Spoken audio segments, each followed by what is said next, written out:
Bismillahirrahmanirrahim. Assalamualaikum warahmatullahi wabarakatuh. Masih bersama saya Sirajuddin Dang tentang sejarah sosial pendidikan Islam. Kali ini kita akan coba membahas tentang sejarah bangsa Melayu dan Islam di Kota Bengkulu. Sejarah Melayu Bengkulu berdasarkan satu teori, nenek moyang bangsa Melayu Bengkulu berasal dari Melayu Semenanjung Malaya atau Malaka. Adapun asal-usul bangsa Melayu di Semenanjung Malaka itu berasal dari Sumatera, tepatnya di Palembang. Hal tersebut diperkuat berdasarkan sejarah kerajaan-kerajaan dan migrasi perluasan dari kerajaan di Palembang hingga wilayah di Semenanjung Malaka. Nah, selama masa kurang lebih 6 abad hingga abad 13, raja-raja Melayu masih menyembah berhala. Sultan Muhammad Shah yang naik tahta pada tahun 1276 adalah raja pertama yang memeluk ajaran Islam dan memerintah selama 57 tahun. Dari kekuasaannya meliputi Pulau Lingga, Pulau Bintan, Johor, Perak di pesisir Menanjung, serta Kampar dan Aru di Sumatera. Semua penduduk daerah tersebut dinamakan masyarakat Melayu. Berdasarkan sejarah, diperkirakan orang Melayu yang mendiami Pulau Sumatera pada umumnya dan Bengkulu pada khususnya berasal dari nenek moyang yang sama. Masyarakat Melayu Bengkulu juga memiliki hubungan dengan kisah suku bangsa Rejang yang dianggap suku tertua di Bengkulu ini, dan sebaran wilayahnya meliputi wilayah Kabupaten Lebong, Rejang Lebong, dan sebagian wilayah di Kabupaten Bengkulu Utara. Dari sinilah mulai orang Melayu Bengkulu berkembang di daerah Bengkulu, termasuk kota Bengkulu.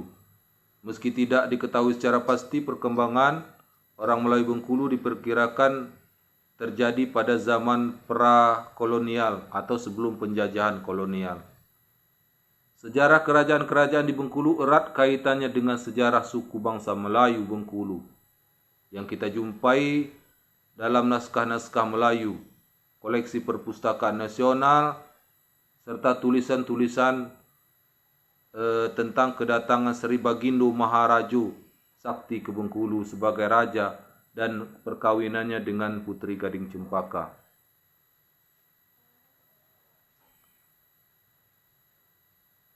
Kemudian Provinsi Bengkulu didiami oleh rumpun Melayu. Rumpun Melayu besar adalah semua komunitas etnis asli kemelayuan Bengkulu yang tersebar di semua kabupaten dan kota dalam Provinsi Bengkulu.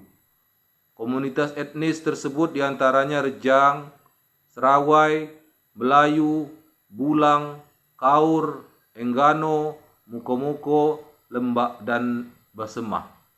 Berdasarkan persentase sebaran suku bangsa di daerah Bengkulu itu ada beberapa persentase. Yang pertama, suku bangsa Rejang. Suku bangsa Rejang mendiami Kabupaten Rejang Lebong, yaitu Kecamatan Kota Curup, Rejang, dan Ulu Musi. Kabupaten Lebong hampir di 9 kecamatan.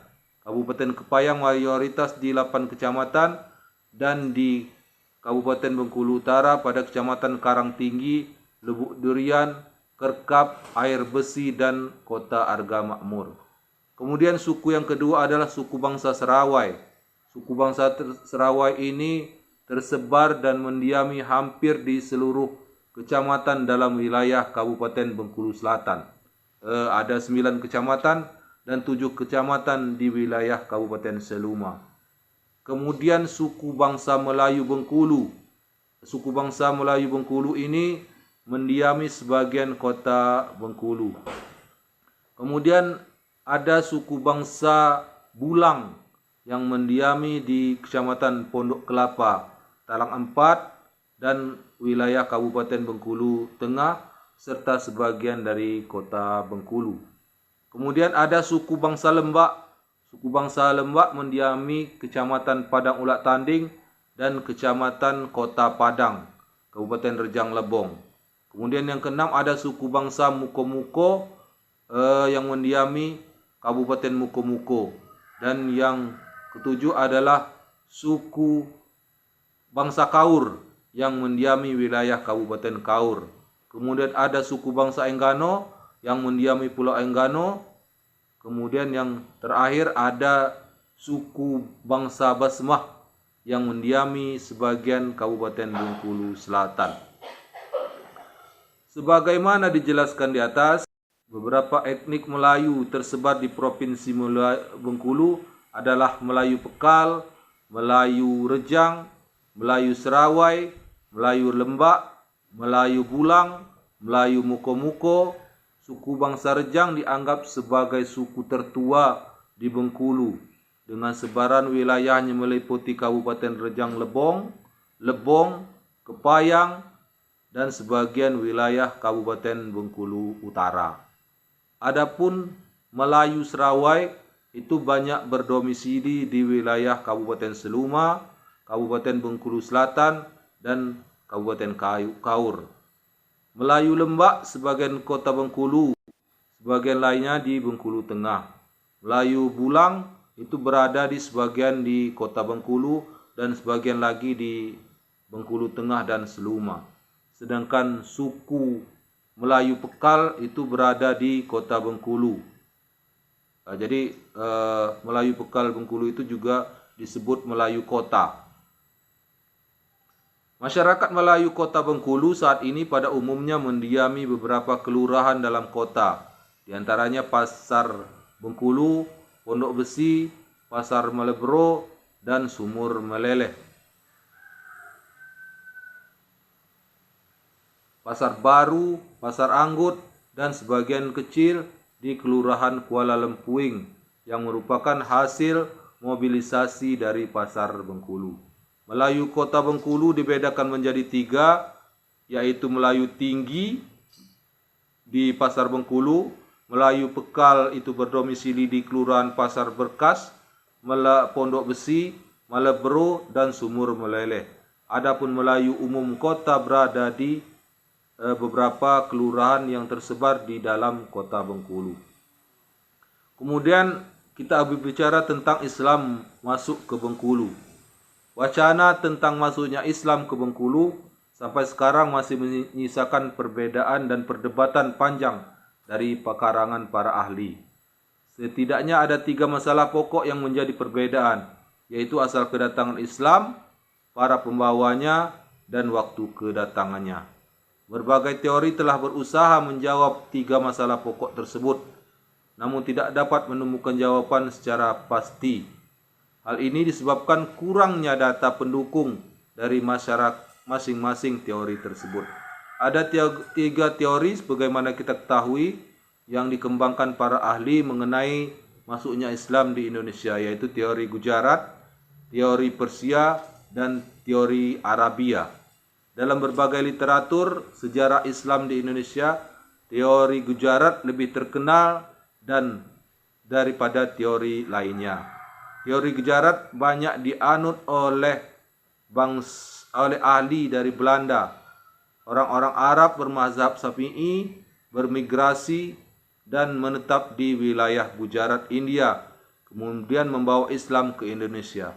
Ini teori Gujarat. Jadi teori Gujarat ini menyatakan bahwa orang Islam di Indonesia itu berasal dari Gujarat, kemudian ke India, kemudian dari India baru bermigrasi ke Indonesia. Teori ini kemudian juga dikembangkan oleh Snokhoorten, seorang sarjana Belanda yang juga berkesimpulan sama setelah menemukan prasasti berupa batu nisan di Pasai, kawasan utara Sumatera. Selain bukti-bukti ilmiah tersebut, berbagai literatur yang menjelaskan tentang sejarah Islam ke Indonesia dibawa oleh pedagang dari Arab dan Gujarat, India, lebih populer secara akademis, bahkan sejak kurikulum di Madrasah Ibtidaiyah masuk ke Nusantara dibawa oleh para pedagang Muslim dari Arab dan Gujarat atau India dan masuk melalui Samudra Pasai dan Perlak Aceh pada tahun 651 Masehi atau abad ke-7. Hingga sekarang belum terdapat kesimpulan secara pasti tentang kapan tahun masuk tokoh penyebar dan asal daerah penyebaran Islam masuk ke kota Bengkulu, Provinsi Bengkulu. Dari berbagai catatan sejarah dan hasil studi, ada yang terdapat penjelasan yang berbeda-beda dengan berbagai aspek kesejarahan yang terkait dengan pergolakan dan dinamika kerajaan waktu itu. Berdasarkan data, salah satu sumber menjelaskan bahwa Islam datang ke Bengkulu berasal dari Aceh yang dibawa oleh seorang dai bernama Tengku Malin Muhyiddin pada pukulan Sultan Iskandar Muda saat melakukan penaklukan terhadap kerajaan Sungai Serut di Bengkulu yang dipimpin oleh anak Raja Anak Dalam Muaro Bangkahulu dan akhirnya melarikan diri ke Gunung Bungkuk. Peristiwa peperangan yang terjadi di Gunung Bungkuk menjadikan daerah Gunung Bungkuk disebut sebagai pusat awal berkembangnya Islam yang ada di Provinsi Bengkulu. Versi lain, maksudnya Islam menurut ada beberapa versi lain datang ke Bengkulu berasal dari daerah Sumatera Barat, dibawa dan disebarkan oleh utusan Kesultanan Pagaruyung, yaitu Baginda Maharaja Sakti, yang kehadirannya di Bengkulu diminta oleh Raja Anak Dalam.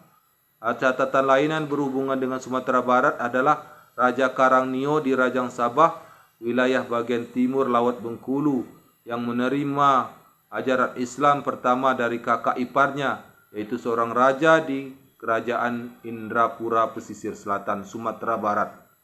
Literasi hasil studi lainnya menjelaskan bahwa Islam masuk ke Bengkulu dari Palembang adalah pasukan Kerajaan Darussalam Palembang yang datang masuk ke daerah Rejang Sabah sebagai bala bantuan yang diminta oleh Kerajaan Rejang Belek Tebo untuk mengusir orang-orang Bugis di Rejang tersebut. Selanjutnya keduanya menjalin hubungan lebih erat antara Palembang yang sudah Muslim dengan orang Rejang di Lebong dan Ulu Musi. Demikian yang dapat saya sampaikan. Semoga hal ini menambah khazanah ilmu kita bersama. Wallahu muwaffiq ila aqwamut thariq. Assalamualaikum warahmatullahi wabarakatuh.